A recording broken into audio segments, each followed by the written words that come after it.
We've had physics in Minecraft for a while now, thanks to Valkyrien skies, and mods like Clockwork have really pushed the boundaries of what's possible, including allowing us to make our own custom vehicles. As amazing as Clockwork is though, we still have to make wheels out of cubes and other blocky shapes, though surprisingly we can still get some pretty decent results. Now a mod called Trackwork has come along and it brings us new solutions for our ground-based vehicles. We now have access to dedicated wheels with their own suspension and steering mechanism, as well as tracks like you would find on a tank or a bulldozer. In this video, I'll go over the features added by this mod, and I'll show you how I've adapted a car that I previously built with Clockwork to use the new components. So first things first, let's look at a car that I made with Clockwork. So Clockwork does not have dedicated wheels. It has physics bearings and you can make your own wheels. However, they can get a bit blocky, but I've had some pretty good results.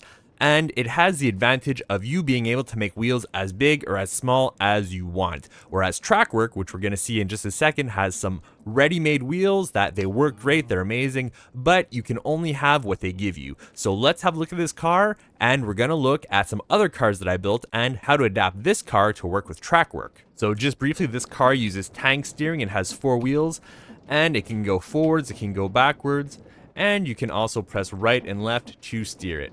So it's a little bit slippery, but pretty decent, has good off-road handling, can climb some pretty steep cliffs because of the size of its wheels. So there we go. I can slow this down too to have a bit more stable performance, but I have it set to the same settings as the other cars. That's using a small engine from the Factory Must Grow running at max RPM. So just so we have the same settings on each car, that's why I have it set up that way. So let's have a look at the blocks that Trackwork gives us. So it gives us these suspension tracks and the sprocket tracks. So the sprocket tracks are what you use to input your RPM. You put your shaft there, you give it rotation, and that will turn whatever is connected to it. So the other suspension tracks and sprocket tracks that are part of that track setup will all have the same rotation based on what you give in the input here. And then we have simple wheels that we use for cars. We have this suspension controller, and we also have the toolkit, which we'll see how it works later. So basically you can change the stiffness of the suspension and you can move your wheels back and forward a little bit to have some fine-tune adjusting on your build. So here are some cars that I've built, but first what we're going to do is we're going to see how to set this up from scratch. So I've set up a simple physics object here to show you how to set up the tracks. So just click on one of the extremities with a sprocket track, and then what we're going to do is right next to it, we're going to place a suspension track, and it's automatically going to place itself lower down. So you don't place it down where you want it to be, you place it on the same level as the sprocket track, and it'll automatically be set up this way. So we just keep doing that until we get to the end where we place another sprocket track, and that'll complete our setup. So we're going to do the same thing over here on the other side. We're going to place our 2 sprocket tracks, and we're going to place our suspension tracks. I place this on the ground, not on the vehicle. I'm going to place it here, and it's all nicely set up. So the next step is to provide rotation to the sprocket tracks right here. So I'm going to place a clutch on either side, and I'm going to use an encased chain drive to give the rotation to both of these. And I'm putting it like this so that we're getting rotation in the same direction. If I try to set something up with, for example, gearboxes, that's not going to work because it's going to give a different direction of rotation to each side. So we want to have the same direction of rotation going to each of these sprocket tracks. I'm just going to do this, and I'm going to go ahead and, well, I'm just going to place a creative motor here at the end. It's not pretty, but it does the job. And don't forget to place your levers. So you turn by activating one of the clutches, and that stops rotation from getting to one of the sides. And if you want to stop, you activate them both. And if you want to go forward, you deactivate both levers. So I'm going to go ahead and increase the speed to something a bit more fun. Maybe something, let's go to 64. So now we have a bit more speed, and oh, watch out for the animals. Okay, we almost got him, but we can turn around and we can, let's see how it navigates this. Well, didn't do too much of a great job, so that's a bit of the limitations, but let's just try something. So right now I put these small sprockets, right? But Trackwork also gives us different size. So we have a large sprocket track. So what if we change the size? Let's put the large sprocket tracks and the large suspension tracks and see what happens. So if I go ahead and replace this small sprocket with a larger one, well, we'll see the tread immediately gets bigger. So this doesn't really make sense to have it be big up here and then it lowers down here. So let's just replace everything just so we have a coherent setup. And for these down here, to destroy them, we have to click here on this sort of phantom block that exists. I'm just going to go ahead and break them there, and I'm going to replace them with these large suspension tracks. So it's a little bit funny right now. That's because the suspension is very loose, but we can also tighten that up. And I'll show you how to do that in just a bit. But first, let's finish on this side. So let's place our sprocket tracks. Okay. So, well, we're upside down now, and this kind of defeats the purpose of the original test because I wanted to see how it navigated this chasm. So let's just place it back down here. And you never know what's going to happen with the gravitron. So, okay, let's get back on our vehicle. It's very bouncy, right? That's because the suspension is very loose. So let's go back here. Alright, well, we don't have to ride it to see the performance, but come on, let's just try to steer it here. Can we cross here? Okay. We crossed, but let me stop this. Let me stop this and fix the suspension. Alright, so let's grab this toolkit. So you see I have these two things. I have this right here, which allows me to change the stiffness. So I've increased the stiffness up to 4, so you can have 1, 2, 3, and 4. Those are the levels of stiffness, and if you adjust it on one side, it'll automatically adjust on the other side. There's another tool, which we'll see how to use in just a bit, but that's used for moving the wheels backwards and forwards. So let's see how this behaves with the stiffer suspension. It's a bit of a more stable ride. We're not bouncing all over the place so much. So there's such a thing as too much suspension that just makes you inherently unstable. All right, so let's try to cross this right here. And yeah, so a bit of a better result than with the small tracks. So that's the advantage of the larger tracks. So I'll show you guys how to adapt a car that I made to work with Clockwork to work with Trackwork in just a bit. But first, let's have a look at the suspension controller. So the suspension controller looks just like the encased chain drive. So if we take it and we place it sideways like this, it'll work one way, and if we place it vertically like this, it'll work another way. So let's have a look at the vertical configuration. So if I put this crank here and I give it rotation, well, what we're gonna see is the vehicle will slowly reduce its height. And if I continue to spin this, it'll go lower and lower until we get all the way to the ground and we have the suspension tracks at the same level as the sprocket tracks. So if I stop spinning and have a look right now, we can see that they're basically at the same level right now. So you can go from really low like this to quite high up. So how is this different from the toolbox? So if I take the toolbox or the toolkit, that allows us to change the stiffness of the suspension. So it doesn't directly change the height, it just makes it more stiff or less stiff. One of the results of it being more stiff is it will slightly rise up, but that's nothing compared to what we can do with the suspension controller. So we can just crank this all the way up, and it has way more of an effect than how stiff our suspension is.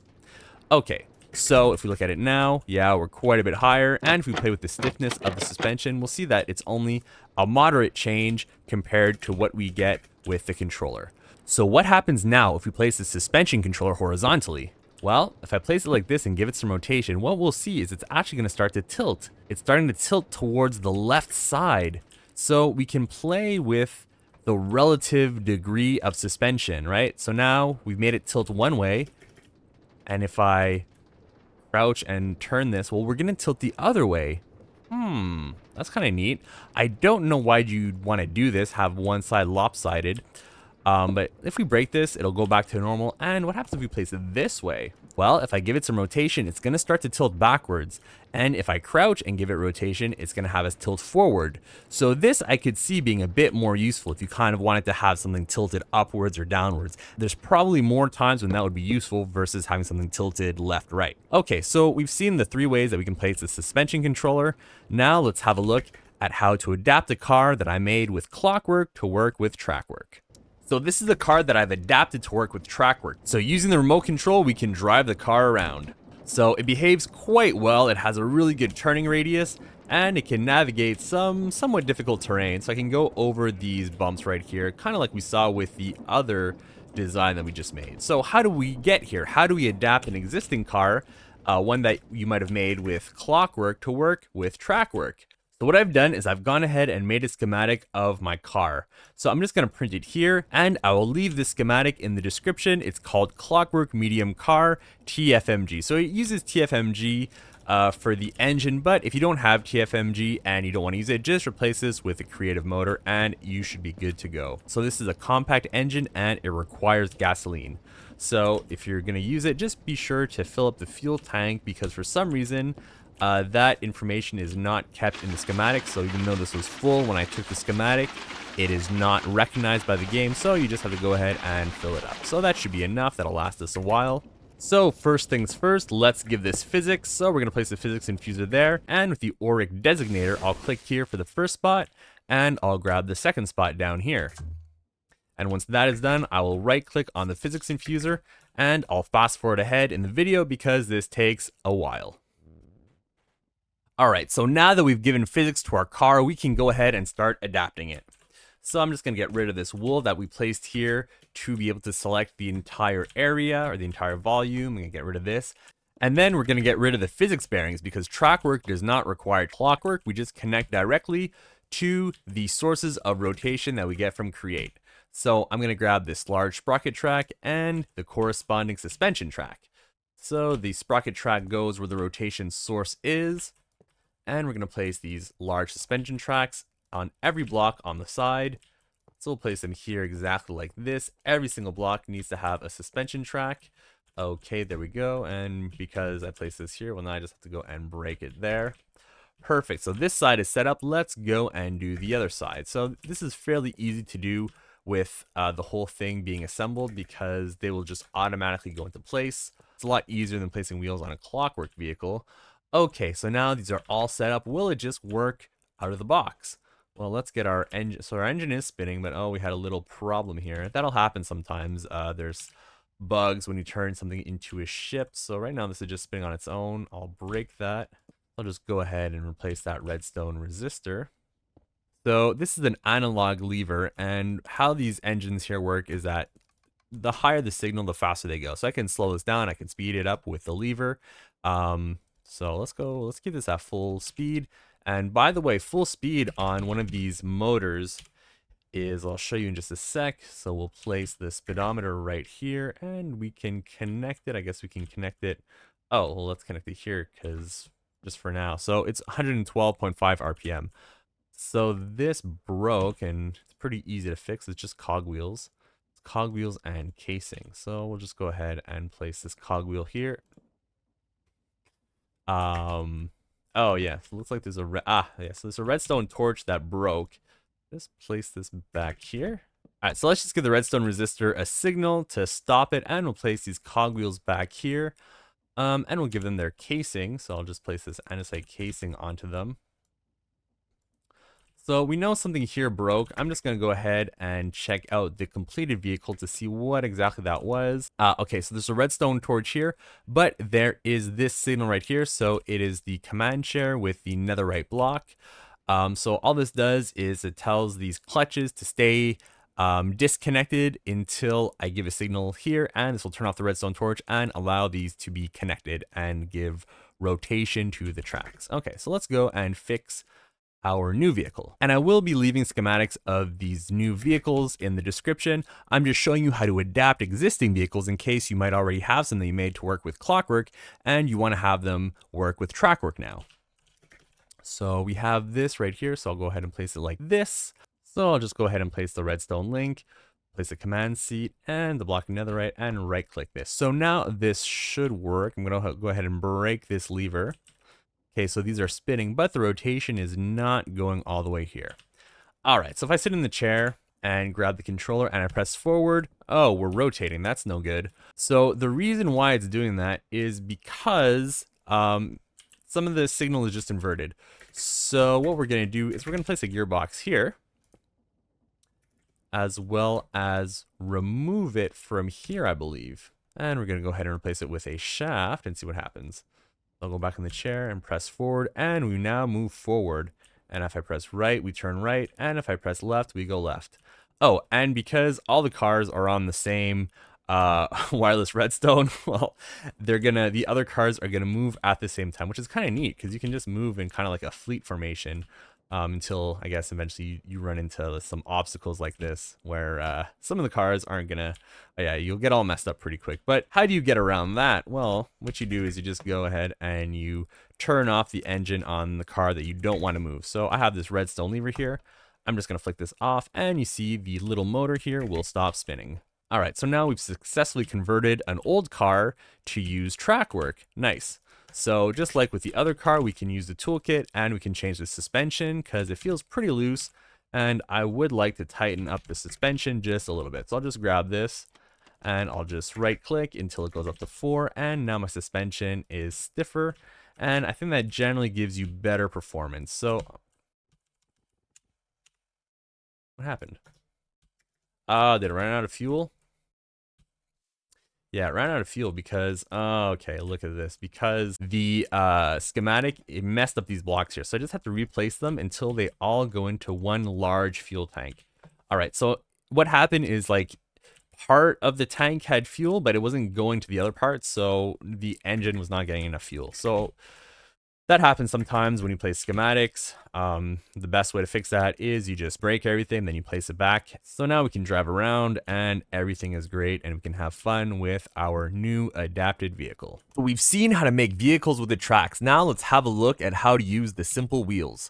So all we do is we place the simple wheels at the 4 points on our car, and then we're going to give them rotations. All right, so I've gone ahead and made this simple setup. So we have a power source, and it's going to these clutches, which is going into these encased chain drives.